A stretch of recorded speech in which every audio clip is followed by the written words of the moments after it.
ಭದ್ರತಾ ಮುಖ್ಯಸ್ಥ ಅಲಿ ಲಾರಿಜಾನಿ ಇಸ್ರೇಲ್ ನಡೆಸಿದಂತಹ ವೈಮಾನಿಕ ದಾಳಿಯಲ್ಲಿ ಮೃತಪಟ್ಟಿದ್ದಾರೆ ಅಂತ ಇರಾನ್ ಅಧಿಕೃತವಾಗಿ ದೃಢಪಡಿಸಿದೆ.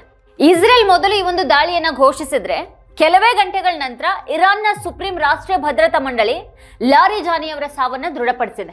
ಇರಾನ್ ಮೇಲೆ ದಾಳಿ ಮಾಡೋ ಮೂಲಕ ಟ್ರಂಪ್ ಸಿಕ್ ಬಿದ್ದಿದ್ದಾರೆ, ಮತ್ತೆ ಈಗ ಎಲ್ಲರನ್ನು ಮೂರ್ಖರನ್ನಾಗಿ ಮಾಡುವಂತಹ ಒಂದು ಪ್ರಯತ್ನದಲ್ಲಿದ್ದಾರೆ. ಇರಾನ್ನ ತಾಕತ್ತು ಎಂಥದ್ದು ಅನ್ನೋದನ್ನ ಈಗ ಟ್ರಂಪ್ ಅರ್ಥ ಮಾಡ್ಕೊಂಡಿದ್ದಾರೆ. ಎಲ್ಲವನ್ನ ನಿರ್ಲಕ್ಷ್ಯ ಮಾಡುವಂತಹ ಟ್ರಂಪ್ ನಿಂದ ಎಲ್ಲರೂ ಈಗ ದೂರ ಆಗಿದ್ದಾರೆ. ಗಲ್ಫ್ ರಾಷ್ಟ್ರಗಳು ಅದರೊಂದಿಗಿದ್ರೂ ಯುದ್ಧದಲ್ಲಿ ನೇರವಾಗಿ ಭಾಗಿಯಾಗೋದಕ್ಕೆ ಅವ್ರು ರೆಡಿ ಇಲ್ಲ. ಜರ್ಮನಿ, ಕೆನಡಾ, ಬ್ರಿಟನ್ ಮತ್ತೆ ಫ್ರಾನ್ಸ್ ಯುದ್ಧ ನೌಕೆಗಳನ್ನ ಕಳಿಸೋದಕ್ಕೆ ನಿರಾಕರಿಸಿವೆ. ಯುದ್ಧ ಭೂಮಿಯಲ್ಲಿ ಅಮೆರಿಕದ ಪ್ರತ್ಯೇಕತೆ ಐತಿಹಾಸಿಕ ಅಂತ ಅನ್ಸಿದೆ. ಇರಾನ್ನ ಉನ್ನತ ಭದ್ರತಾ ನಾಯಕ ಅಲಿ ಲಾರಿಜಾನಿ ಇಸ್ರೇಲ್ ನಡೆಸಿದಂತಹ ಗುರಿ ತಪ್ಪದ ದಾಳಿಯಲ್ಲಿ ಮೃತಪಟ್ಟಿದ್ದು ಇದು ಇರಾನ್ನ ನಾಯಕತ್ವಕ್ಕೆ ದೊಡ್ಡ ಹೊಡೆತ ಆಗಿದೆ ಅಂತ ವಿಶ್ಲೇಷಣೆಗಳು ಸೂಚಿಸ್ತಾ ಇವೆ. ಇಸ್ರೇಲ್ ಮತ್ತೆ ಯುಎಸ್ ದಾಳಿಗೆ ಇರಾನ್ ಹೆದರೋದಿಲ್ಲ ಅಂತ ತೋರಿಸೋದಕ್ಕೆ ಟೆಹರಾನ್ನ ಬೀದಿಗಳಲ್ಲಿ ಮೆರವಣಿಗೆಯನ್ನು ನಡೆಸಲಾಗ್ತಾ ಇದೆ. ಇಸ್ರೇಲ್ ಮತ್ತೊಂದು ಹೇಳಿಕೆಯಲ್ಲಿ ಇರಾನ್ನ ಮಿಲಿಟರಿ ಐಆರ್ಜಿಸಿ ಭೂಘಟಕವಾದ ಬಸೀಸ್ನ ಕಮಾಂಡರ್ ಘೋಲಂ ರೇಜಾ ಸೊಲೈಮಾನಿಯನ್ನ ಹತ್ಯೆ ಮಾಡಿರೋದಾಗಿ ಹೇಳಿದೆ. ಖಾಮಿನೈ ನಂತರ ಸೊಲೈಮಾನಿಯನ್ನ ಇರಾನ್ನ 2ನೇ ಅತ್ಯುನ್ನತ ಮಿಲಿಟರಿ ನಾಯಕ ಅಂತ ಪರಿಗಣಿಸಲಾಗಿದೆ. ಈ ನಡುವೆ ನೇತನ್ಯಾಹು ಇರಾನ್ನ ಉನ್ನತ ಅಧಿಕಾರಿಗಳನ್ನ ಗುರಿಯಾಗಿಸಿಕೊಂಡು ದಾಳಿಗಳನ್ನ ಮುಂದುವರಿಸುತ್ತಿದ್ದಾರೆ ಅಂತ ಹೇಳಲಾಗ್ತಾ ಇದೆ. ಹಾಗಾದ್ರೆ ನೇತನ್ಯಾಹು ಹಾರ್ಮುಜ್ ಜಲಸಂಧಿಯ ಮೂಲಕ ತೈಲ ಟ್ಯಾಂಕರ್ಗಳ ಹಾದು ಹೋಗೋದಿಕ್ಕೆ ಫೋನ್ ಮೂಲಕ ಯಾಕೆ ಆದೇಶ ನೀಡ್ತಾ ಇಲ್ಲ? ಸೊಲೈಮಾನಿ ಮತ್ತೆ ಲಾರಿಜಾನಿ ಹತ್ಯೆಗಳ ಬಗ್ಗೆ ಇಸ್ರೇಲ್ ಹೇಳಿಕೆಗಳನ್ನ ಇರಾನ್ ದೃಢಪಡಿಸಿದೆ. ಈ ಯುದ್ಧ ಇರಾನ್ನ ಉನ್ನತ ನಾಯಕತ್ವವನ್ನ ಗುರಿಯಾಗಿಸಿಕೊಂಡ್ರು ತಾನು ಪ್ರತೀಕಾರ ತೀರಿಸಿಕೊಳ್ಳುವಂತಹ ಒಂದು ಸಾಮರ್ಥ್ಯ ಕಮ್ಮಿ ಆಗೋದಿಲ್ಲ ಅಂತ ಇರಾನ್ ಸ್ಪಷ್ಟವಾಗಿ ಹೇಳಿದೆ. ನೇತನ್ಯಾಹು ಈಗ ದೇಶದಲ್ಲಿ ಇದಾರೋ ಅಥವಾ ಇಲ್ಲೋ ಅನ್ನೋದ್ರ ಬಗ್ಗೆ ವದಂತಿಗಳು ಹರಡ್ತಾ ಇವೆ, ಮತ್ತೆ ಇಸ್ರೇಲ್ ಅದನ್ನ ನಿರಾಕರಿಸ್ತಾನೆ ಇದೆ. ಯುದ್ಧದ ಫಲಿತಾಂಶವನ್ನ ಟ್ವಿಟರ್ ನಲ್ಲಿ ನಿರ್ಧಾರ ಮಾಡೋದಿಕ್ಕೆ ಆಗೋದಿಲ್ಲ ಅಂತ ಟ್ರಂಪ್ಗೆ ಇರಾನ್ನ ಮಿಲಿಟರಿ ವಕ್ತಾರರು ಟಾಂಗ್ ಕೊಟ್ಟಿದ್ದಾರೆ. ಯುದ್ಧವನ್ನ ಎಪಿಕ್ ಫ್ಯೂರಿ ಅಂತ ಕರೆಯೋ ಬದಲು ಎಪಿಕ್ ಫಿಯರ್ ಅಂತ ಕರೆಯಿರಿ ಅಂತ ಅಣಗಿಸಿದ್ದಾರೆ. A message to the President of the United States. The outcome of war cannot be determined by tweets. The result of a war is determined in the field, the very place where you and your forces do not dare to approach, and you can only talk about it in your tweets. It's better to name this war as epic fear instead of epic fury. ಹಾಗೆ ಇನ್ನೊಂದು ಕಡೆಗೆ Trump ಇರಾನ್ನ ತಾಕತ್ತಿನ ಬಗ್ಗೆನೇ ಬೆರಗಾಗಿದ್ದಾರೆ. ಇರಾನ್ನ ಜನರು ಬುದ್ಧಿವಂತರು, ಹೆಚ್ಚಿನ IQ ಹೊಂದಿದ್ದಾರೆ, ಇರಾನ್ ದೊಡ್ಡ ಶಕ್ತಿ ಅಂತ ಟ್ರಂಪ್ ಹೇಳಿದ್ದಾರೆ. ದಾಳಿ ಪ್ರಾರಂಭ ಆಗೋ ಮೊದಲು ಟ್ರಂಪ್ ಅವರ ರಾಯಭಾರಿಯೊಂದಿಗೆ ನನಗೆ ಯಾವುದೇ ಸಂಪರ್ಕ ಇರಲಿಲ್ಲ ಅಂತ ಇರಾನ್ನ ವಿದೇಶಾಂಗ ಸಚಿವ ಅಬ್ಬಾಸ್ ಅರಾಕ್ಚಿ ಅವರು ಹೇಳಿದ್ದಾರೆ. ಟ್ರಂಪ್ ಅವರಿಗೆ ಈಗ ತಮ್ಮೊಂದಿಗೆ ಯಾರೂ ಇಲ್ಲ ಅನ್ನೋದು ಅರ್ಥ ಆದಾಗಿದೆ. ಅವ್ರ ದೇಶ ಕೂಡ ಅವರನ್ನ ಕೈ ಬಿಟ್ಟಿದೆ ಅನ್ನೋದನ್ನ ಸೂಚಿಸುವ ಹಾಗೆ ಅವ್ರ ಹೇಳಿಕೆಗಳಿವೆ ಈಗ. ಹಾಗೆ ಇನ್ನೊಂದು ಕಡೆಗೆ ಇಸ್ರೇಲ್ ಲೆಬನಾನ್ ನಲ್ಲಿ 800 ಜನರನ್ನ ಕೊಂದಿದೆ ಅನ್ನುವಂಥ ಸುದ್ದಿಗಳು ಕೂಡ ಬಂದಿವೆ. ಪಾಕಿಸ್ತಾನ ಅಫ್ಘಾನಿಸ್ತಾನದ ಮೇಲೆ ರಂಜಾನ್ ತಿಂಗಳಲ್ಲಿ ಮಾಡಿರುವಂತಹ ಒಂದು ದಾಳಿಯನ್ನ ಭಾರತ ಖಂಡಿಸಿದೆ, ಅದನ್ನ ಹೇಡಿತನ ಅಂತ ಕರೆದಿದೆ. ಆದ್ರೆ ರಂಜಾನ್ ತಿಂಗಳಲ್ಲೇನೆ ಯುಎಸ್ ಮತ್ತೆ ಇಸ್ರೇಲ್ ಇರಾನ್ ಮೇಲೆ ಮಾಡಿರುವಂತಹ ದಾಳಿಯನ್ನ ಭಾರತ ಖಂಡಿಸಲಿಲ್ಲ. ಕಾಂಗ್ರೆಸ್ ಅದ್ರ ಬಗ್ಗೆ ಪ್ರಶ್ನೆಗಳನ್ನೆತ್ತಿದೆ ಈಗ. ಇರಾಕ್ ರಾಜಧಾನಿ ಬಾಗ್ದಾದ್ ನಲ್ಲಿರುವಂತಹ ಯುಎಸ್ ರಾಯಭಾರಿ ಕಚೇರಿಯ ಮೇಲೆ 5 ಡ್ರೋನ್ಗಳು ದಾಳಿ ಮಾಡಿವೆ ಅಂತ ವರದಿಯಾಗಿದೆ. ಇದು ಅಲ್ಲಿ ಯುಎಸ್ ರಾಯಭಾರ ಕಚೇರಿ ಮೇಲೆ ನಡೆದಂತಹ ಅತಿ ದೊಡ್ಡ ದಾಳಿ ಆಗಿರಬಹುದು ಅಂತ ಹೇಳಲಾಗಿದೆ. ಇರಾಕ್ ಇದನ್ನ ಭಯೋತ್ಪಾದಕ ದಾಳಿ ಅಂತ ಕರೆದಿದೆ. ಚೀನಾದ ಯುದ್ಧ ವಿಮಾನಗಳು ಇದ್ದಕ್ಕಿದ್ದ ಹಾಗೆ ತನ್ನ ಸುತ್ತಲೂ ಹಾರೋದಿಕ್ ಪ್ರಾರಂಭ ಮಾಡಿವೆ ಅಂತ ತೈವಾನ್ ವರದಿ ಮಾಡಿದೆ. ಶ್ರೀಲಂಕಾ ತನ್ನ ಇಂಧನ ಸಂಪನ್ಮೂಲಗಳನ್ನು ಸಂರಕ್ಷಿಸೋದಕ್ಕೆ ಕೇಳ್ಕೊಂಡಿದೆ. ಟ್ರಂಪ್ ಜೊತೆಗಿನ ಸುಂಕ ಒಪ್ಪಂದವನ್ನ ಮಲೇಷ್ಯಾ ರದ್ದುಗೊಳಿಸಿದೆ. ಈಗ ಯುಎಸ್ ಸುಪ್ರೀಂ ಕೋರ್ಟ್ ಸುಂಕವನ್ನ ಕಾನೂನು ಬಾಹಿರ ಅಂತ ಘೋಷಿಸಿದ ನಂತರ ಈ ವ್ಯಾಪಾರ ಒಪ್ಪಂದಕ್ಕೆ ಯಾವುದೇ ಅರ್ಥ ಇಲ್ಲ ಅಂತ ಮಲೇಷ್ಯಾ ಹೇಳಿದೆ. ಒಪ್ಪಂದ ರದ್ದುಗೊಳಿಸೋದಕ್ಕೆ ಮಲೇಷ್ಯಾ ಧೈರ್ಯ ಮಾಡಿರುವಾಗ ಭಾರತದ ಬಗ್ಗೆ ಕೂಡ ಪ್ರಶ್ನೆಗಳಿದ್ದಿವೆ. ಈಗ ಗಲ್ಫ್ ರಾಷ್ಟ್ರಗಳಲ್ಲಿ ದುಬೈ ಒಂದು ಟಾರ್ಗೆಟ್ ಆಗಿದೆ. ಇದರ ಪರಿಣಾಮ ಭಾರತದ ರಫ್ತಿನ ಮೇಲೆ ಆಗ್ತಾ ಇದೆ. ಇನ್ನು ಈ ನಡುವೆ ಅಮೆರಿಕ ಕ್ಯೂಬಾದ ತೈಲ ಪೂರೈಕೆಯನ್ನ ಕಡಿತಗೊಳಿಸಿದ್ದು ಅಲ್ಲಿ ಕತ್ತಲೆ ಆವರಿಸಿದೆ. ಆಸ್ಪತ್ರೆಗಳು ಮುಚ್ಚಲ್ಪಟ್ಟಿವೆ. 1 ಕೋಟಿ ಜನರ ಜೀವನ ಈಗ ಅಪಾಯದಲ್ಲಿದೆ. ಇರಾನ್ನಿಂದ ಹಿನ್ನಡೆಯನ್ನು ಅನುಭವಿಸಿದಂತಹ ಟ್ರಂಪ್ ಈಗ ಕ್ಯೂಬಾವನ್ನ ಸ್ವಾಧೀನಪಡಿಸಿಕೊಳ್ಳೋದಾಗಿ ಹೇಳಿದ್ದಾರೆ.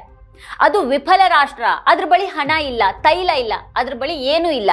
ಆ ಸುಂದರ ದೇಶದಲ್ಲೀಗ ತೈಲದಿಂದ ಔಷಧದವರೆಗೂ ಎಲ್ಲದಕ್ಕೂ ಕೂಡ ಜನರು ಹತಾಶರಾಗಿದ್ದಾರೆ. ಕ್ಯೂಬಾ ದ್ವೀಪದ ಸೌಂದರ್ಯ, ಹವಾಮಾನವನ್ನ ಹೊಗಳ್ತಾ ಇರುವಂತಹ ಟ್ರಂಪ್ಗೆ ಅಲ್ಲಿನ ಜನರ ಅಸ್ತಿತ್ವ ಮುಖ್ಯ ಆದಾಗಿಲ್ಲ. ಇನ್ನು ಇರಾನ್ ಮೇಲಿನ ದಾಳಿಯನ್ನ ಕೇವಲ ತಮಾಷೆಗಾಗಿ ಅಂತ ಟ್ರಂಪ್ ಹೇಳ್ತಾ ಇರೋದು ಕ್ರೂರ ಮನಸ್ಥಿತಿ ಕಾಣ್ತಾ ಇದೆ. ಈ ಯುದ್ಧದಲ್ಲಿ ಕೊಲ್ಲಲ್ಪಟ್ಟಂತ ಮತ್ತೆ ಗಾಯಗೊಂಡವರ ದೃಷ್ಟಿಕೋನದಿಂದ ಪತ್ರಕರ್ತರು ವರದಿ ಮಾಡಬೇಕು ಅಂತ ಪೋಪ್ ಲಿಯೋ ಹೇಳಿದ್ದಾರೆ. ಪೋಪ್ ಲಿಯೋ ಈ ಒಂದು ಯುದ್ಧವನ್ನ ಖಂಡಿಸಿದ್ದಾರೆ. ಹಿಂಸಾಚಾರ ಯಾವತ್ತಿಗೂ ನ್ಯಾಯ ಮತ್ತೆ ಶಾಂತಿಗೆ ದಾರಿ ಮಾಡಿಕೊಡೋದಿಲ್ಲ ಅಂತ ಅವ್ರು ಹೇಳಿದ್ದಾರೆ. ದಾಳಿಗೆ ಕಾರಣರಾದವರನ್ನ ಯುದ್ಧ ನಿಲ್ಲಿಸುವಂತೆ ಕೇಳ್ಕೊಳ್ಳೋದಾಗಿ ಪೋಪ್ ಹೇಳಿದ್ದಾರೆ. ಆದ್ರೆ ಈ ಒಳ್ಳೆಯ ಮಾತುಗಳನ್ನ ಯಾರು ಕೇಳ್ತಾ ಇದ್ದಾರೆ ಈಗ?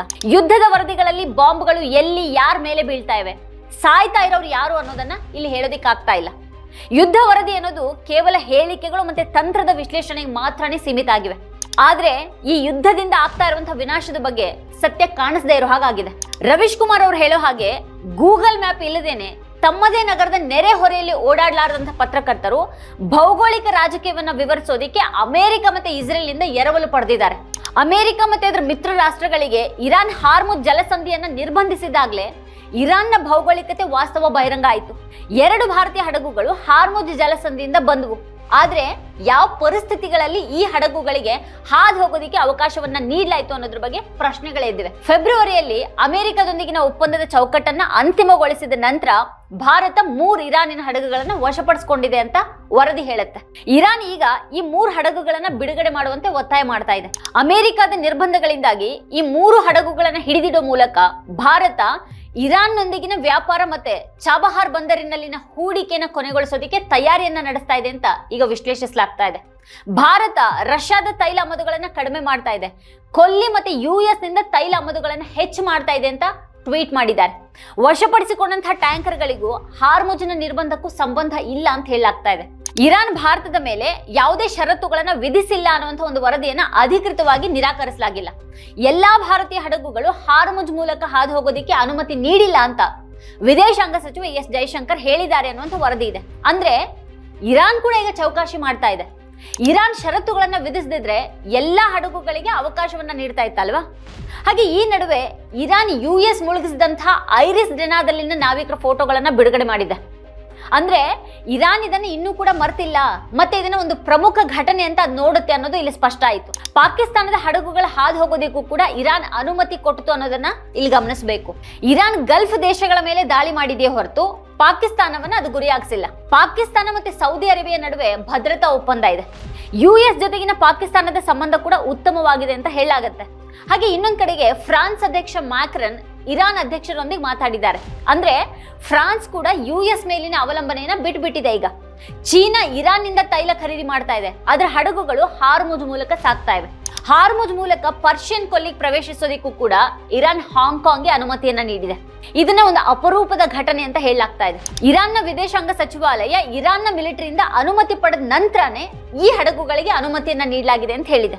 ಅಂದ್ರೆ IRGC ನಿರ್ಧಾರಗಳನ್ನ ತೆಗೆದುಕೊಳ್ತಾ ಇದೆ. ಗಲ್ಫ್ ದೇಶಗಳಲ್ಲಿನ ಪರಿಸ್ಥಿತಿ ಮಾತ್ರ ತೀರಾ ಹದಗೆಟ್ಟಿದೆ. ಇರಾನ್ ಗಲ್ಫ್ ರಾಷ್ಟ್ರಗಳು ಅಮೆರಿಕವನ್ನ ವಿರೋಧ ಮಾಡೋ ಹಾಗೆ ಮತ್ತೆ ತಮ್ಮ ದೇಶಗಳಿಂದ ಅಮೆರಿಕದ ರಾಯಭಾರಿಗಳನ್ನ ಹೊರ ಹಾಕುವಂತೆ ಪದೇ ಪದೇ ಒತ್ತಾಯ ಮಾಡ್ತಾ ಇದೆ. ಆದ್ರೆ ಈಗ ಇರಾನ್ ತೈಲ ಪೂರೈಕೆಗೆ ಬೆದರಿಕೆ ಹಾಕುವಂತ ಸ್ಥಿತಿಯಲ್ಲಿ ಅಮೆರಿಕ ಈ ಒಂದು ಯುದ್ಧದಿಂದ ಹಿಂದೆ ಸರಿಯೋದನ್ನ ಗಲ್ಫ್ ರಾಷ್ಟ್ರಗಳು ಬಯಸ್ತಾ ಇಲ್ಲ. ಒಂದ್ ವೇಳೆ ಆ ರೀತಿ ಏನಾದ್ರೂ ಆದ್ರೆ ಗಲ್ಫ್ ರಾಷ್ಟ್ರಗಳ ವಿಷಯದಲ್ಲಿ ಇರಾನ್ ಇನ್ನೂ ಕೂಡ ಅಪಾಯಕಾರಿ ಆಗಬಹುದು ಅಂತ ಹೇಳಲಾಗ್ತಾ ಇದೆ. ಇರಾನ್ ದುರ್ಬಲವಾಗಬೇಕು ಅಂತ ಸೌದಿ ಅರೇಬಿಯಾ ಬಯಸುತ್ತೆ ಅಂತ ವಿಶ್ಲೇಷಣೆಗಳು ಹೇಳ್ತಾ ಇವೆ. ಗಲ್ಫ್ ರಾಷ್ಟ್ರಗಳು ಯುದ್ಧಕ್ಕೆ ಒಟ್ಟಾಗೋದಿಕ್ಕೆ ಧೈರ್ಯ ಮಾಡ್ತಾ ಇಲ್ಲ, ಆದ್ರೆ ಅವು ಅಮೆರಿಕದ ಬೆನ್ ಹಿಂದೆ ಇರೋದಿಕ್ಕೆ ಬಯಸ್ತವೆ. US ಪಡೆಗಳನ್ನ ನಿಯೋಜಿಸಲಾಗಿರುವಾಗ ಕೆಲ ನೆರೆಯ ರಾಷ್ಟ್ರಗಳು ಇರಾನ್ ಮೇಲೆ ದಾಳಿಗೆ ಅವಕಾಶ ನೀಡ್ತಾ ಇವೆ ಮತ್ತೆ ಹತ್ಯಾಕಾಂಡವನ್ನು ಪ್ರೋತ್ಸಾಹಿಸ್ತಾ ಇವೆ ಅನ್ನುವಂಥ ವರದಿಗಳಿವೆ. ಗಲ್ಫ್ ಮಿಲಿಟರಿ ನೆಲೆಯಿಂದ ಅಮೆರಿಕ ಇರಾನ್ ಮೇಲೆ ದಾಳಿ ಮಾಡಿದ್ರೆ ಇರಾನ್ ಪ್ರತಿಕ್ರಿಯೆ ನೀಡೋದು ಸಹಜಾನೆ. ಇನ್ನು ಫೆಬ್ರವರಿ 28ರ ದಾಳಿಗೆ 9 ದಿನಗಳ ಮೊದಲು ಇರಾನ್ ವಿಶ್ವಸಂಸ್ಥೆ ಭದ್ರತಾ ಮಂಡಳಿಗೆ ಒಂದು ಪತ್ರ ಬರೆದಿತ್ತು ಅಂತ ಹೇಳಲಾಗಿದೆ. ದಾಳಿಗೆ ಪ್ರತಿಕ್ರಿಯೆಯಾಗಿ ತನ್ನನ್ನು ತಾನು ರಕ್ಷಿಸಿಕೊಳ್ಳುವಂತಹ ಒಂದು ಹಕ್ಕನ್ನ ಅದು ಪ್ರತಿಪಾದಿಸಿದಾಗ ಹೇಳಲಾಗಿದೆ.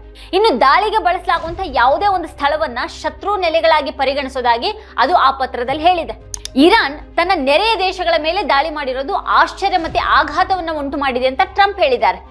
ಇರಾನ್ ಗಲ್ಫ್ ರಾಷ್ಟ್ರಗಳ ಮೇಲೆ ದಾಳಿ ಮಾಡಬಹುದು ಅಂತ ಯಾವುದೇ ತಜ್ಞರು ಸಲಹೆಯನ್ನ ನೀಡಿರಲಿಲ್ಲ ಅಂತ ಟ್ರಂಪ್ ಹೇಳಿದ್ದಾರೆ.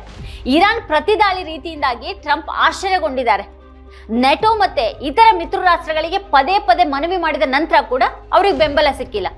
ಈ ಯುದ್ಧದಲ್ಲಿ ತಮ್ಮನ್ನ ಬೆಂಬಲಿಸುವವರಿಗಿಂತ ದೂರ ಇರೋರೇ ಹೆಚ್ಚು ಅನ್ನೋದು ಈಗ ಟ್ರಂಪ್ಗೆ ಅರ್ಥ ಆಗಿದೆ. ಬ್ರಿಟನ್ನ ನಡೆ ತಮ್ಮನ್ನ ನಿರಾಶೆಗೊಳಿಸಿದೆ ಅಂತ ಟ್ರಂಪ್ ಬಹಿರಂಗವಾಗಿನೇ ಹೇಳಿದ್ದಾರೆ. ಟ್ರಂಪ್ಗೆ ದೊಡ್ಡ ರಾಜತಾಂತ್ರಿಕ ಸೋಲಾದ ಹಾಗೆ ಕಾಣ್ತಾ ಇದೆ. ಇರಾನ್ ಈಗ ಅಮೆರಿಕದ ಮೈತ್ರಿಗಳಲ್ಲಿ ಬಿರುಕುಂಟು ಮಾಡುವಂತ ಒಂದು ಸಾಧ್ಯತೆ ಹೆಚ್ಚಾಗಿದೆ. ಮತ್ತೆ ಅಮೆರಿಕ ಅದನ್ನ ನಿಭಾಯಿಸೋದಿಕ್ಕೆ ಸಾಧ್ಯವಾಗೋದಿಲ್ಲ ಅಂತ ಪರಿಣಿತರು ಹೇಳ್ತಾ ಇದ್ದಾರೆ. ಇರಾನ್ ಈ 17 ದಿನಗಳಲ್ಲಿ ಯುದ್ಧಕ್ಕಿಂತ ಮೊದಲಿಗಿಂತಲೂ ಹೆಚ್ಚು ಶಕ್ತಿಶಾಲಿಯಾಗಿದೆ. ಈಗ ಇರಾನ್ ಜಾಗತಿಕ ತೈಲ ಬೆಲೆಗಳನ್ನ ನಿಯಂತ್ರಿಸೋದಿಕ್ಕೆ ಪ್ರಾರಂಭ ಮಾಡಿದೆ. ಇರಾನ್ ಮೇಲೆ ದಾಳಿ ಮಾಡಿದ ನಂತರ ಅಮೆರಿಕ ಕಾರ್ಯತಂತ್ರದ ವಿಷಯಗಳಲ್ಲಿ ಪ್ರತ್ಯೇಕವಾಗಿರೋ ಹಾಗೆ ತೋರ್ತಾ ಇದೆ. ಟ್ರಂಪ್ ಗೊಂದಲಕ್ಕೊಳಗಾಗಿದ್ದಾರೆ ಅಂತ ಹೇಳಲಾಗ್ತಾ ಇದೆ. ಹಾಗೆ ಈ ಮಧ್ಯ ಭಾರತದ ವಿದೇಶಾಂಗ ನೀತಿಯ ಬಗ್ಗೆ ಕೂಡ ಮಾತಾಡಬೇಕಾಗತ್ತೆ. ಉಕ್ರೇನ್ ಯುದ್ಧದ ಸಮಯದಲ್ಲಿ ಪ್ರಧಾನಿ ಮೋದಿ ಅವರು ವಾರಣಾಸಿಯಲ್ಲಿ ಉಕ್ರೇನ್ ನಿಂದ ಕರೆತಂದಂತಹ ಯುವಕರನ್ನ ಅವರು ಭೇಟಿಯಾದ್ರು. ಆದ್ರೆ ಈ ಬಾರಿ 1 ಕೋಟಿ ಭಾರತೀಯರು ಗಲ್ಫ್ ದೇಶಗಳಲ್ಲಿ ವಾಸ ಮಾಡ್ತಾ ಇರುವಾಗ ಮೋದಿ ಸರ್ಕಾರ ಯಾಕೆ ಏನನ್ನು ಮಾಡ್ತಾ ಇಲ್ಲ ಅನ್ನೋಂಥ ಪ್ರಶ್ನೆಗಳನ್ನ ಕೇಳಲಾಗ್ತಾ ಇದೆ. ಉಕ್ರೇನ್ ಯುದ್ಧದ ಸಮಯದಲ್ಲಿ ಭಾರಿ ಪ್ರಚಾರ ಮಾಡಲಾಯಿತು, ಮಡಿಲ ಮೀಡಿಯಾಗಳು ಸಕ್ರಿಯವಾಗಿತ್ತು, ಮತ್ತೆ ಮೋದಿ ಸರ್ಕಾರದ ವಿದೇಶಾಂಗ ನೀತಿಯ ಬಗ್ಗೆ ಹಾಡಿ ಹೊಗಳಾಯ್ತು ಆಗ. ಆದ್ರೆ ಈ ಬಾರಿ ಯಾಕಂತ ಯಾವ ಗದ್ದಲನೂ ಇಲ್ಲ. ಯಾಕೆ ಈ ಬಾರಿ ವಿದೇಶಾಂಗ ನೀತಿಯ ಬಗ್ಗೆ ಹಾಡಿ ಹೊಗಳಾಗ್ತಾ ಇಲ್ಲ ಅನ್ನುವಂಥ ಪ್ರಶ್ನೆಗಳಿವೆ. ಭಾರತದ ಸಾಮಾನ್ಯ ಜನರಿಗೂ ಈಗ ಮೋದಿ ಸರ್ಕಾರದ ವಿದೇಶಾಂಗ ನೀತಿಯ ದೌರ್ಬಲ್ಯಗಳು ಬಹಳ ಸ್ಪಷ್ಟವಾಗಿ ಕಾಣ್ತಾ ಇವೆಯಾ? ಈ ಯುದ್ಧದಿಂದ ಅಮೆರಿಕ ಏನನ್ನೂ ಗಳಿಸಲಿಲ್ಲ, ಅದು ಈಗ ಯುದ್ಧದಿಂದ ಹಿಂದೆ ಸರಿಯುವಂತ ಒಂದು ಒತ್ತಡದಲ್ಲಿದೆ. ಅವರು ಎಲ್ಲಾ ಶಕ್ತಿಯ ಹೊರತಾಗಿನೂ ಟ್ರಂಪ್ ಜಾಗತಿಕ ವೇದಿಕೆಯಲ್ಲಿ ಅಸಹಾಯಕ ಮತ್ತೆ ಒಬ್ಬಂಟಿಯಾಗಿ ನಿಂತಿದ್ದಾರೆ. ಇವತ್ತು ಪರ್ವತಗಳು ಮತ್ತೆ ಸಂಕೀರ್ಣ ಭೌಗೋಳಿಕತೆ ಇರುವಂತಹ ಇರಾನ್ ಆಧುನಿಕ ಮತ್ತೆ ದುಬಾರಿ ಶಸ್ತ್ರಾಸ್ತ್ರಗಳುಳ್ಳಂತಹ ಅಮೆರಿಕವನ್ನ ದಿವಾಳಿ ಮಾಡಿದೆ. ಇದೆಲ್ಲದರ ಹೊರತಾಗಿನೂ ಯುದ್ಧ ಮುಗಿಯೋದು ಯಾವಾಗ ಅನ್ನುವಂಥ ಒಂದು ಪ್ರಶ್ನೆ ಇದ್ದೇ ಇದೆ. ಮತ್ತೆ ಅದರ ಆಳದಲ್ಲಿ ತೀವ್ರ ಕಳವಳಗಳು ಕೂಡ ಇವೆ. ವೀಕ್ಷಕರ ಕುರಿತು ನಿಮ್ಗೆ ಏನ್ ಅನ್ಸುತ್ತೆ, ಏನ್ ಅಭಿಪ್ರಾಯ ಇದೆ ಅದನ್ನ ವಿಡಿಯೋ ಕೆಳಗಡೆ ಕಮೆಂಟ್ ಮಾಡಿ ನಮಗೆ ತಿಳಿಸಿ. ಇದೇ ಹೊತ್ತಿನ ಸ್ಪೆಷಲ್ ನೋಡ್ತಾ ಇರಿ ವಾರ್ತಾಭಾರತಿ. ನೀವಿನ್ನು ವಾರ್ತಾಭಾರತಿ ಯೂಟ್ಯೂಬ್ ಚಾನಲ್ ಅನ್ನ ಸಬ್ಸ್ಕ್ರೈಬ್ ಮಾಡಿಲ್ಲ ಅನ್ನೋದಾದ್ರೆ ಈ ಕೂಡಲೇ ಸಬ್ಸ್ಕ್ರೈಬ್ ಮಾಡಿ, ಹಾಗೆ ಪಕ್ಕದಲ್ಲೇ ಇರುವಂತಹ ಬೆಲ್ ಐಕಾನ್ ಪ್ರೆಸ್ ಮಾಡಿ ನಮ್ಮನ್ನ ಪ್ರೋತ್ಸಾಹಿಸಿ. ನಮ್ಮ ಕಾರ್ಯಕ್ರಮಗಳನ್ನ ನೀವು ನೋಡ್ತಾ ಇದ್ರೆ ನಮ್ಮ ಚಾನೆಲ್ ಅನ್ನ ಸಬ್ಸ್ಕ್ರೈಬ್ ಮಾಡಿ, ಪಕ್ಕದ ಬೆಲ್ ಐಕಾನ್ ಒತ್ತಿ ನಮ್ಮನ್ನ ಬೆಂಬಲಿಸಿ. ಹಾಗೆ ನಮ್ಮ ಕಾರ್ಯಕ್ರಮಗಳನ್ನ ಲೈಕ್ ಮಾಡಿ, ಕಮೆಂಟ್ ಮಾಡಿ, ಅದನ್ನ ಬೇರೆಯವರಿಗೂ ವಾಟ್ಸ್ಆಪ್ ಮೂಲಕ ಶೇರ್ ಮಾಡಿ. ನೀವು ಹೀಗೆ ಮಾಡಿದಾಗ ನಮ್ಮ ಚಾನೆಲ್ ಇನ್ನಷ್ಟು ಮತ್ತಷ್ಟು ಜನರಿಗೆ ತಲುಪಲು ನೀವು ನಮ್ಮೊಂದಿಗೆ ಸಹಕರಿಸಿದ ಹಾಗಾಗುತ್ತೆ. ಇದು ನೀವು ಯಾವುದೇ ಖರ್ಚಿಲ್ಲದೆ ಕೆಲವೇ ಸೆಕೆಂಡುಗಳಲ್ಲಿ ನೀಡಬಹುದಾದ ಸಹಕಾರ. ಧನ್ಯವಾದಗಳು.